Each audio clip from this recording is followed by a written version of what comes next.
Le cercle RH, le débat quotidien de Smart Job pour parler d'un sujet alors, dont on va commencer à en parler, on va beaucoup en parler autant qu'on parlera de la réforme des retraites. La pénibilité. Où en sommes-nous exactement de ce sujet de pénibilité? Quels sont les métiers pénibles? Quels sont ceux qui sortiront du champ de la pénibilité? Tout ça est assez complexe et on se souvient de la réforme Hollande-Hérault avortée où le MEDEF notamment avait totalement battu en brèche cette possibilité de pouvoir classifier, organiser dans les entreprises. Il va falloir faire quelque chose sur cette question de pénibilité parce que beaucoup de salariés sont en souffrance physique sur leur poste de travail. On fait le point avec deux experts de ce sujet. Franck Morel, merci d'être avec nous. Avocat en droit social au cabinet Flichy-Granger avocat. Senior Fellow, Institut Montaigne. Vous étiez venu nous parler d'un sujet qui fait écho des 20 propositions relatives aux reconversions professionnelles. Et puis, il faut le dire, vous avez été conseiller social d'Édouard Philippe lorsqu'il était Premier ministre, donc dans la salle des machines, lorsqu'il était question de réformer les retraites. Donc, vous avez fait quelques petites réunions sur ce sujet. Donc, on en parlera avec vous, bien entendu. Olivier Mériot, merci d'être là, directeur des études au cabinet Plein Sens, alors, qui est un cabinet qui accompagne les entreprises dans leur organisation de travail. Donc, cette question, évidemment, de la pénibilité, de l'ergonomie, de la manière dont on travaille, évidemment, est posée. Et puis, vous avez été directeur scientifique de l'ANAC, qui est un organisme qui était chargé, justement, des conditions de travail. Vous ne l'êtes plus, me semble-t-il. Je ne le suis plus. Vous n'êtes plus. Depuis 2019. D'abord, un petit mot sur avant, pour que ceux qui nous regardent essaient d'y voir clair. Quand on parle à des cadres, aujourd'hui, de plus de 50 ans, dans des entreprises, ils vous disent, mais moi, j'ai le sentiment de faire un métier pénible, et pourtant, je suis dans le tertiaire. Et pourtant, j'ai un costume, j'ai une cravate, j'ai un bureau. Et puis quand vous parlez à un maçon ou à une caissière, elle vous dit, mais attendez, moi je porte 5 tonnes par jour de courses, le maçon ou le gars de chez Amazon, il porte 10 tonnes par jour de colis. J'ai le sentiment, peut-être me trompais-je, que tout le monde finalement peut revendiquer la pénibilité de son travail. Non, C'est un peu la difficulté de ce concept justement de pénibilité. C'est un des éléments d'explication qui fait que pendant des années, on a eu du mal à l'appréhender. Oui. Parce qu'on doit l'objectiver, en réalité. On peut avoir une vision extrêmement relative de la pénibilité, ce qui est pénible pour quelqu'un ne l'étant pas forcément pour quelqu'un d'autre. Oui. Et donc, si on veut s'attaquer à la pénibilité, c'est-à-dire faire en sorte d'améliorer les conditions de travail ou prendre en considération la pénibilité, c'est-à-dire compenser une situation parce qu'elle est pénible, il faut commencer par un exercice de définition. Alors cet exercice... Ma question est embarrassante parce que j'ai le sentiment que quel que soit le corps de métier, chacun, et ça a été le problème du compte Hollande de pénibilité, c'est que tout le monde revendiquait sa pénibilité. La secrétaire parce qu'elle avait mal au poignet, qu'elle avait le dos courbé, le maçon légitimement, le plâtrier, mais aussi... Qu'est-ce que vous en pensez ? Parce qu'il y a toujours, comme l'a dit Franck, il y a toujours deux dimensions à la pénibilité. Il y a la pénibilité objective, celle que l'on va essayer de mesurer, avec des limites techniques, on va y revenir pour certaines dimensions. Mais il n'y a pas de correspondance forcément avec la pénibilité que l'on ressent, avec la pénibilité subjective. Et d'ailleurs, vous pouvez tout à fait, c'est pour ça que le terme peut-être a été un peu mal choisi, vous pouvez tout à fait être exposé, par exemple, à des agents chimiques dans votre travail, qui relevaient auparavant du référentiel de la pénibilité, sans ressentir quoi que ce soit. Donc c'est effectivement un sujet complexe parce que le travail, c'est pas non plus tout le temps de la pénibilité, de la contrainte, oui. etc. Et il y en a. Alors c'est ce que Emmanuel Macron sans doute voulait dire quand il a dit qu'il fallait se débarrasser du terme de pénibilité parce que ça donnait l'idée que le travail était pénible. Peut-être qu'il voulait dire, sans doute voulait-il dire qu'il y a à la fois dans tout le travail, il y a une dimension de contrainte, mais il y a aussi une dimension de réalisation. Et heureusement, pour la très grande majorité des salariés, il y a de la contrainte, certes, un petit peu, beaucoup, mais de l'épanouissement. Mais aussi de l'épanouissement, du sentiment de réalisation au travers de son travail. Vous soulevez le sujet. Emmanuel Macron arrive, gagne l'élection présidentielle et effectivement balaye ce fameux compte pénibilité créé par Hollande-Hérault, le MEDEF l'avait battu en brèche, les chefs d'entreprise n'en voulaient pas, c'était trop complexe à constituer. Et lui, il a dit pénibilité, je ne veux pas entendre ce mot, ce qui veut dire que le travail... il dit ça un peu quand même. Il dit ça un peu, mais j'utiliserai pas le terme balayer pour qualifier ce qui s'est passé en 2017. Parce que le compte, il existe toujours. Il a été réformé, il n'a pas été balayé. Qu'est-ce qui s'est passé en réalité ? Vous aviez 10 facteurs pour définir les facteurs d'exposition en matière de pénibilité, le bruit, le travail de nuit, les manutentions manuelles, etc., etc. Facteur qui était dans la législation depuis 2010 et qui était issu d'une négociation extrêmement ardue, extrêmement complexe entre les partenaires sociaux qui avait duré 3 ans. Entre 2005 et 2008. Donc là, on commençait à objectiver des éléments clairs et nets. Des éléments. Mais après, vous avez 2 conceptions qui se sont heurtées, qui étaient les 2 conceptions suivantes et qui renvoient à ce que nous disions il y a quelques secondes au sujet du caractère relatif ou absolu de l'approche par rapport à la pénibilité. Ces 2 conceptions, on pourrait les qualifier de 2 mots qui sont le mot pénibilité et le mot usure. C'est-à-dire d'un côté une conception liée au fait de mesurer une exposition à une situation de travail. Et donc ça, c'était la conception Hollande-Hérault, effectivement, du compte qui a été mis en place. Lourd, trop lourd à gérer pour les chefs d'entreprise. Mais effectivement, pour certains des 10 facteurs, quasiment impossible à mesurer. Il y a eu 5 rapports parlementaires, de rapports d'experts qui ont essayé de modifier ça pour le rendre praticable, qui n'y sont pas parvenus. Donc en fait, on est dans une impasse là aujourd'hui. Et l'autre option, du coup, qui est celle, effectivement, qui était celle de la réforme de 2010 et qui a été mise en avant aussi en 2017, c'est l'option usure. C'est-à-dire une option consistant non pas à s'intéresser à une exposition lors de conditions de travail, mais à s'intéresser à un impact sur la santé. Le corps, le psychisme. Le corps, alors au regard... J'ouvre le psychisme tout de suite parce que le débat était ouvert. Oui, le psychisme, on en dira 2 mots. Mais en tout cas, au regard de facteurs, les facteurs en question... Et donc, au regard de ces facteurs, est-ce que la personne qui a été confrontée à ces facteurs a eu un impact médicalement constaté sur sa santé qui produit un certain effet? Voilà, c'est ces 2... Et en 2017, ce qui a été fait, c'est un tri dans les 10 facteurs, en disant, voilà, il y a certains facteurs sur lesquels on peut mesurer simplement une exposition. Exemple, travail de nuit. Travail de nuit, on sait mesurer facilement les horaires auxquels quelqu'un travaille. Et les effets que produit un travail de nuit sur le métabolisme, le sommeil. C'est autre chose. Mais en tout cas, on sait le mesurer en termes d'exposition. En revanche, il y a 4 facteurs qui ont été enlevés parce que, risque chimique par exemple, parce que pour le coup, on ne savait pas mesurer simplement une exposition. Et pour ces facteurs-là, on a renvoyé plutôt à l'approche usure, c'est-à-dire l'approche constat médicalisé. Alors, avançons parce que il y a le débat actuel des retraites où les partenaires sociaux vont de nouveau consulter, peut-être bientôt, sur un certain nombre de règles et la pénibilité reviendra sur la table. Vous êtes, au-delà de vos activités de directeur scientifique ex à l'ANAC, vous êtes aussi dans une entreprise qui accompagnait les entreprises pour... j'ai le sentiment que la philosophie est en train un peu de basculer. On dit aux entreprises, attendez, soyons logiques, c'est à vous de prendre en charge la santé des salariés, c'est votre mission. Donc vous devez tout faire en amont, préventivement, pour que finalement l'usure ou la pénibilité n'ait pas lieu. Est-ce que c'est un peu ça qu'on est en train de nous vendre? C'est un peu ça, effectivement, la bascule qu'a identifié Franck entre une approche purement centrée sur l'exposition et une approche plutôt centrée sur l'usure, donc une approche beaucoup plus préventive.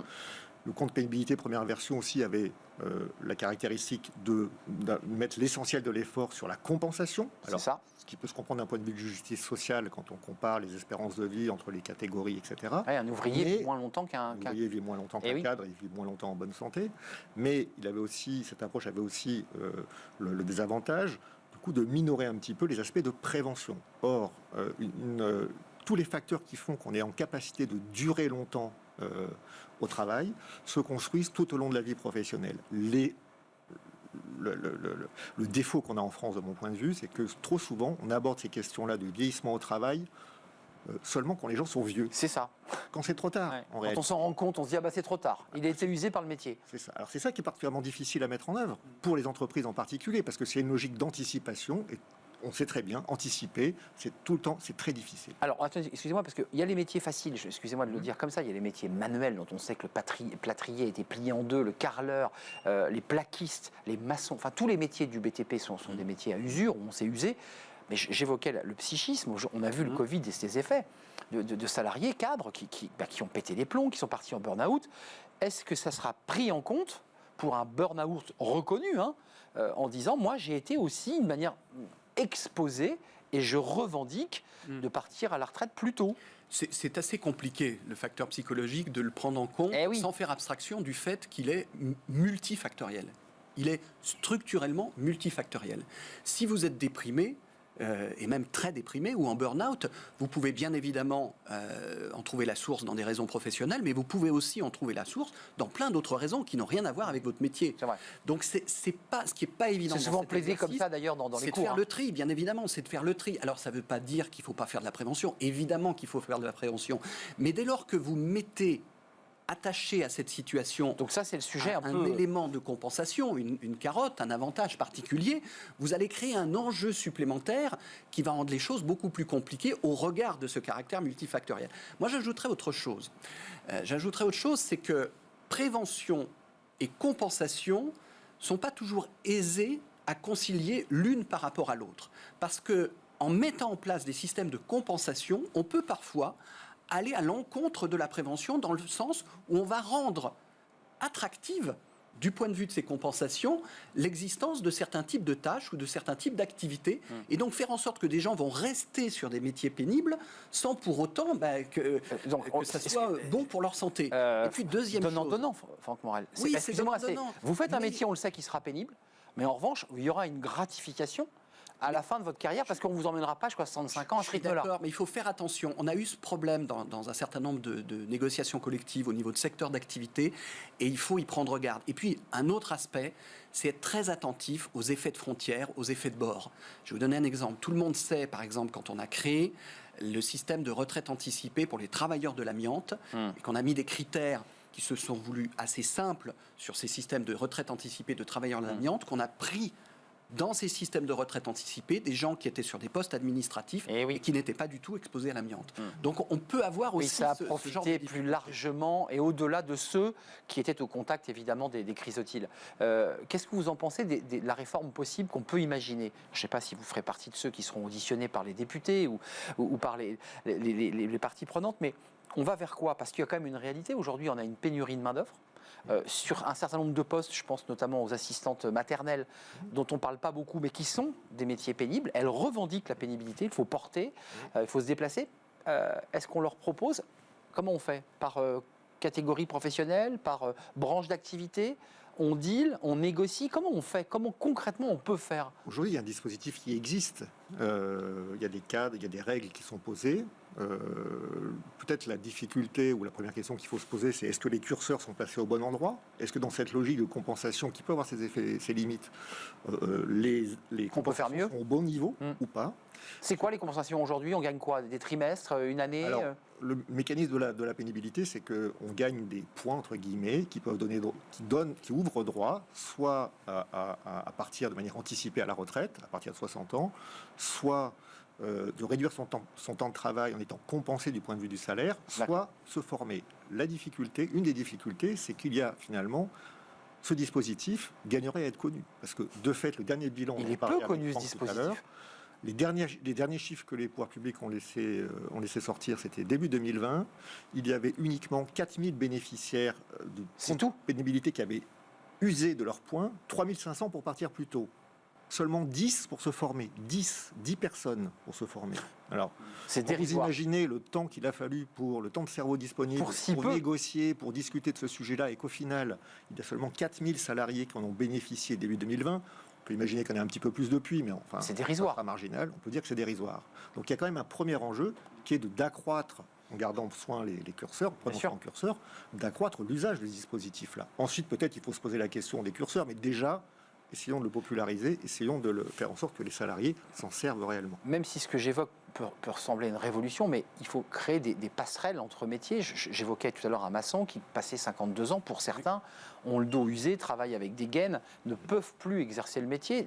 La même chose pour les assistantes maternelles, fatiguées, usées dans les crèches. Et comment on réinvente des passerelles de formation? Comment on propose des reconversions dans des métiers sous tension moins pénibles? C'est ça la solution peut-être? C'est un des éléments de solution, évidemment. Ça renvoie, vous le mentionniez tout à l'heure, à la réflexion que j'avais menée sur les voies et moyens de faciliter les reconversions professionnelles. Et donc, il existe un certain nombre de leviers qu'on pourrait utiliser beaucoup plus massivement, sans forcément que cela coûte, du point de vue budgétaire, des moyens financiers supplémentaires considérables. C'est-à-dire, il suffit de réorienter sans doute mieux un certain nombre de dépenses. On a eu le problème avec le mécanisme qui s'est mis en place, Transco, qui malheureusement a été sous-utilisé parce qu'il restait assez complexe. Donc on peut drastiquement simplifier Transco. On peut mettre beaucoup plus l'accent sur les systèmes de formation préalable au recrutement, ce qu'on appelle la POE, la préparation opérationnelle à l'emploi, des mécanismes comme ça. Et puis, on peut se poser la question aussi d'une meilleure orientation du CPF. hein, c'est ce que j'avais évoqué, parce que je pense qu'on a un outil qui est intéressant, mais qui est assez largement utilisé, peut-être pas suffisamment... Et pas assez ciblé voilà, sur pas les besoins. Suffisamment ciblé sur les besoins, sur là où il y a vraiment des besoins, des métiers en tension, pour organiser des reconversions lourdes. J'oublie le nettoyage en pénibilité. Je parle aussi des métiers du nettoyage avec des horaires décalés, Oui. Parfois aussi des choses à porter, des situations physiques complexes. Bien sûr. Quelles seraient vos pistes? Alors évidemment, vous n'êtes pas auditionné pour l'instant devant la Commission des Affaires sociales à l'Assemblée ou devant le Premier ministre, mais la Première ministre, mais ça serait quoi les pistes possibles? Parce qu'on voit quand même qu'on est dans un petit bug. Il y a une pénurie majeure de main-d'œuvre avec des salariés qui ne veulent plus aller dans ces secteurs. Et puis on a encore des salariés qui souffrent là aujourd'hui au travail. Moi, je pense qu'il faut regarder déjà comment mieux utiliser l'existant. Donc Olivier disait à juste titre, j'abonde dans son sens sur la question de se poser la question des curseurs, c'est-à-dire est-ce qu'on ne peut pas régler les curseurs de manière un petit peu plus large que plus avantageux, excusez-moi. Donner Plus de points, on est d'accord. Voilà. Permettre à un nombre plus attractif. Voilà, de personnes Oui. concernées. Donc ça, c'est une première piste qui n'est pas très compliquée. Hein. Il suffit de cibler faire un petit effort. Ce que ça donne effectivement sur chacun de ces curseurs. C'est un premier point. Et puis, il y a des dispositifs qui existent qu'on pourrait mieux utiliser. Vous pouvez, par exemple, dans les négociations de branches qui peuvent être menées sur les questions de prévoyance, vous avez des mécanismes de ce qu'on appelle degré élevé de solidarité qui permettent de consacrer un certain nombre de dépenses en matière de prévoyance à la prévention. Donc, on pourrait mieux faire connaître ces dispositifs et mieux orienter ces dispositifs. Il y a peut-être un sujet aussi sur une valorisation de la négo de branche, de la négo sectorielle sur ces questions. Je rappelle que d'ailleurs, depuis la réforme de 2017, les questions de prévention de la pénibilité font partie des sujets sur lesquels la branche a la possibilité de fixer des règles qui s'imposent aux entreprises. Donc il faut l'utiliser. Petite entreprise d'artisanat de maçonnerie dans une ville de province, n'importe laquelle, 5 salariés, 3 ont plus de 50 ans. Bon. Pour le patron qui gère sa petite équipe et qui fait ses pavillons, tout ça lui passe au-dessus de la tête. Il a 3 salariés qui sont brisés, qui lui disent, moi le matin, je ne peux pas venir, qui lui disent une fois sur 2, je ne peux pas venir sur le chantier, je suis en arrêt maladie. Comment on fait là? Ce que vous pointez, c'est une réalité, c'est que les entreprises ne sont évidemment pas à égalité pour faire face à ces sujets-là. Et non. Donc, un des aspects de la réponse, c'est aussi de construire un écosystème d'acteurs, d'opérateurs, privés, publics, professionnels, consulaires, peu importe, qui vont prendre en charge, qui vont aider les entreprises, qui vont les accompagner, particulièrement les PME, sur ce sujet-là. Là où c'est compliqué, c'est qu'il faut avoir plusieurs compétences pour faire ça. Il faut être à la fois sur le volet du développement des compétences, de la formation pour les reconversions. Il faut être en capacité, une fois qu'on a identifié des reconversions possibles, de faire l'ingénierie financière de ces parcours-là. Mais il faut aussi en même temps avoir une compétence sur le volet santé au travail.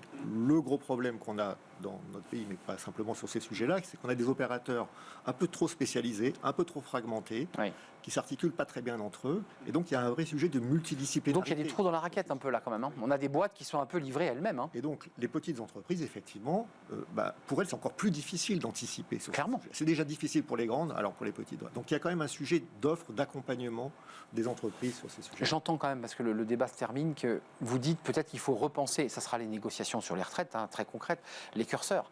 C'est-à-dire, si on veut rendre un métier attractif, il faut lui donner un salaire convenable. Dans certains secteurs, les salaires sont faibles.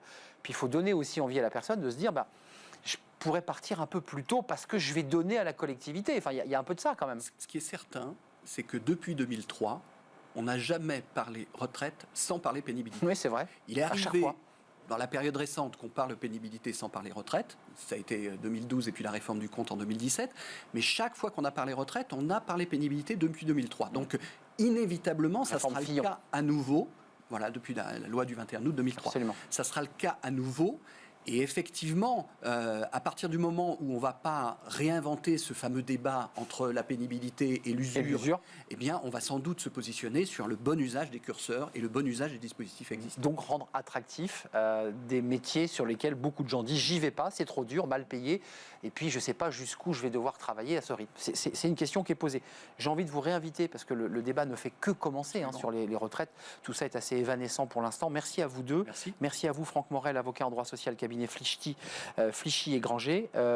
Et puis Institut Montaigne, vous êtes senior fellow, à lire ce rapport sur la reconversion. 20 propositions. Et puis Olivier Mériot, merci d'être venu nous rendre visite, directeur des études au cabinet Plein Sens. Vous accompagnez les entreprises, je dirais, à 360, justement, notamment sur ces sujets de santé au travail. On termine notre émission avec Fenêtre sur l'emploi.